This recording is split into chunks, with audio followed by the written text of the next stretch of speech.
大多数人都有个疑问：长期出门在外的我们，必不可免的一定会在外面的餐馆用餐，而老一辈的长辈或者家里的父母亲，都经常把外面的餐馆放很多味精为由，而经常嘱咐我们要多在家里用餐，避免的食入过多的味精，而导致健康的身体出现问题。对于经常在外用餐的我们，是不是已经长年累月摄入了过多的味精，像谣言一样，导致了我们健康的身体出现了问题？同样是食物调味料的盐与味精类似，盐也作为一种增强食物风味的调料。可是通常我们去餐馆用餐，比较注意餐馆是不是放了味精，而比较少去注意有没有放太多的盐。无论男女老少，我们都习惯性的选择少去有放味精的餐馆用餐，甚至很多人去餐馆还特意会去没有用味精的餐馆用餐。相反的，你不会看到有人去餐馆还特意会选择去那种没有加盐的餐馆用餐。这是因为我们担心长期摄入味精会对我们身体造成伤害。其实，我们为什么会在担心摄入味精这件事？摄入味精有害身体健康，摄入味精会让头发掉光，摄入太多味精会中癌症，摄入过多味精会感到口渴，会喝很多水。还有味精不是天然制成的，是化学药物的制成品。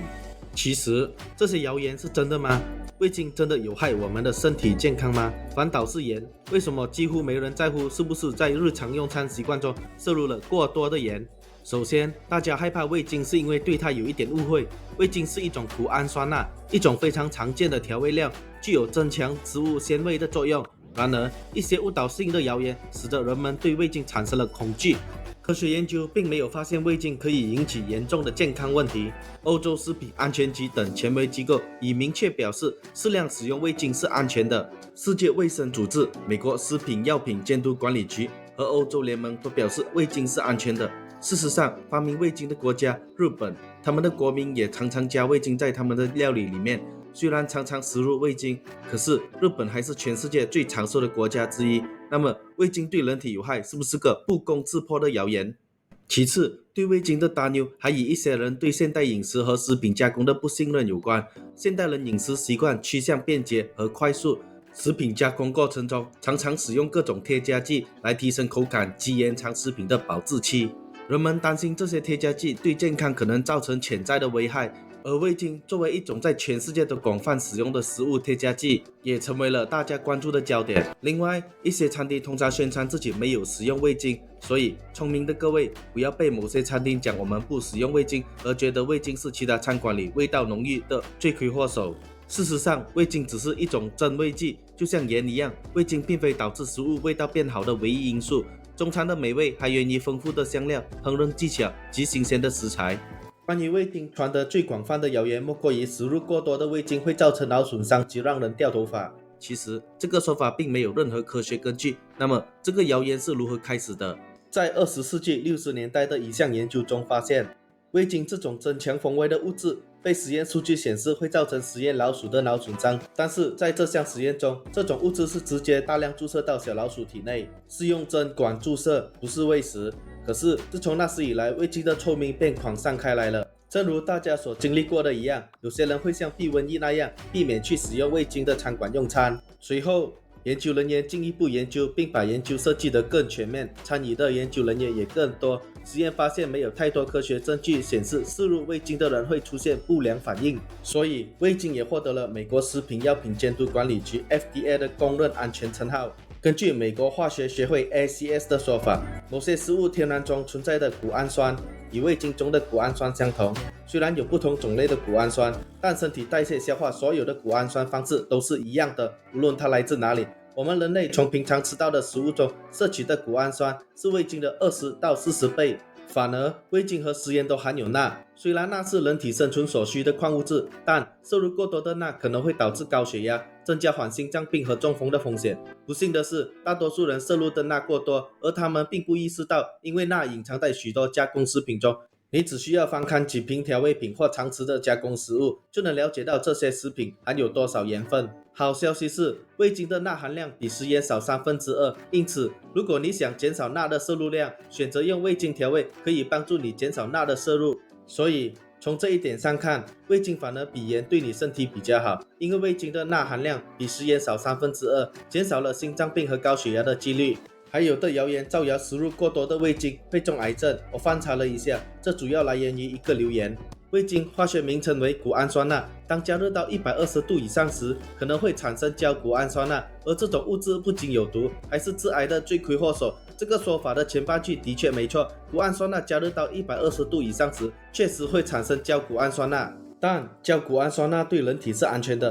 不仅毒性极低，而且并不会致癌，甚至美国的 FDA 把味精划入为公认安全的产品。焦谷氨酸钠在很多日常生活领域都有应用，比如说化妆品、药品等，它被添加在化妆品中可以起到乳化和保湿的作用，怎么就成了致癌物了？通常厨师快要出锅时才会放一点味精，不是因为加热会致癌，而是高温会让味精变成焦谷氨酸钠，失去了本身应有的鲜味。其实谷氨酸钠也就是味精，真的是可以安全使用的，反而摄入太多的盐会有心脏病和高血压的风险。你肯定有听说过味精摄入过多会感到口渴，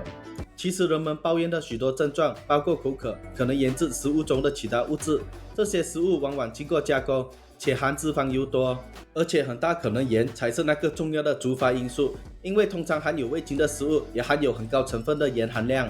味精的摄入如果同时还增加了盐，也就是钠的摄入量，可能会影响健康。味精由78%的谷氨酸、12%的钠和水组成。在小贩中心，厨师可能会同时使用味精和盐。就一份炒饭来做个例子，如果厨师放半茶匙食盐，接近1000毫克的钠，和1茶匙味精，接近700毫克的钠，那么你的这一份炒饭就很接近医生建议人体每日能摄入的2000毫克钠的建议。根据欧洲食品安全局的评估，每日人体可接受的钠使用量为2000毫克，也就是比1茶匙还要少一点。如果你在餐馆用餐后感到很口渴，很可能是因为钠摄入了太多，这是因为盐放太多了。最后一个谣言则是味精是化工合成的，其实味精是由植物制成的，味精是以甘蔗等农作物为原料，经微生物发酵而成。首先从甘蔗、玉米或木薯中提取的糖分放入发酵罐中，然后贴胶会导致发酵的微生物，这些微生物消耗葡萄糖后会释放谷氨酸，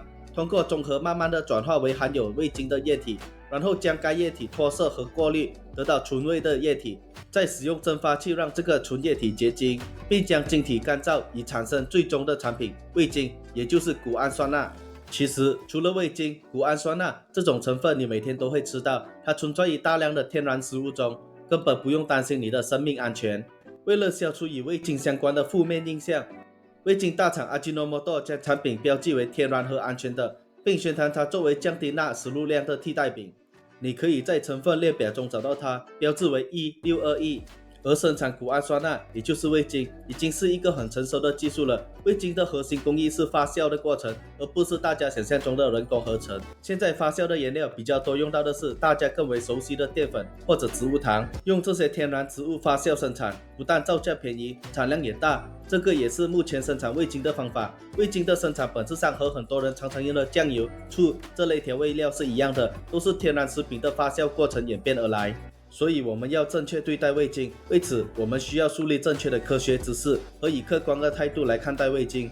味精本身并不是有害的物质，适量使用味精可以增强食物的美味，提升口感，使餐饮更具吸引力。事实上，味精或鲜味调味料的钠含量比盐少2/3，可以在某些菜肴中代替大部分的盐，在不影响风味的情况下，减少高达61%的钠含量，减少了心脏病和高血压的几率。所以在餐馆用餐时，我们可以安全的摄入味精，不用害怕对身体不好，反而要降低盐的摄入量。除了这些，我们同时还要注重食物的多样化，以保持饮食的均衡，拥有一个健康的身体。